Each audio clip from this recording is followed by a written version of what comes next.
ఓలక్కో ఏంటిది మీ ఊర్లో karate boxing కూడా నేర్పిస్తున్నారా? అలాంటి నైపుణ్యాలు కూడా ఉన్నాయా మీ ఊర్లో? ఆగండి, ఇది కరాటీ కాదు, బాక్సింగ్ అంతకన్నా కాదు, మా ఐరన్ తాత విన్యాసాలు. అదేనండి బాబు, ఐరన్ చేసే తాతని చెప్తున్నా. ఇప్పుడు మీకు ఒక గుట్ట చూపిస్తాను చూడండి. ఈ గుట్టే అన్నమాట మా పత్తిగారి వస్త్రాలు. ఓలక్కో ఇన్ని బట్టలు ఐరన్ కి ఇచ్చావా? అంతగానో అవసరం ఇప్పుడేమొచ్చిందే? వచ్చిందండి బాబు, మా ఊర్లో తిరణాలు ఉందన్నమాట. ఏదో పండక్కో పబ్బానికో కొత్త బట్టలన్నా కొనుక్కోరా మొగడా అంటే కొనుక్కోడు. పోనీ ఉన్న బట్టలన్నా ఐరన్ కి రా అంటే అది చేయడు.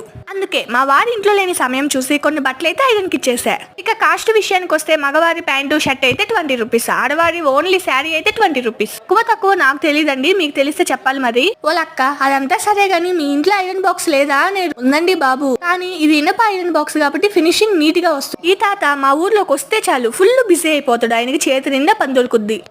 మీరు ఎప్పుడైనా ఇలాంటి ఐరన్ బాక్స్ చూసుంటే కామెంట్ చేసేయండి. Bye bye.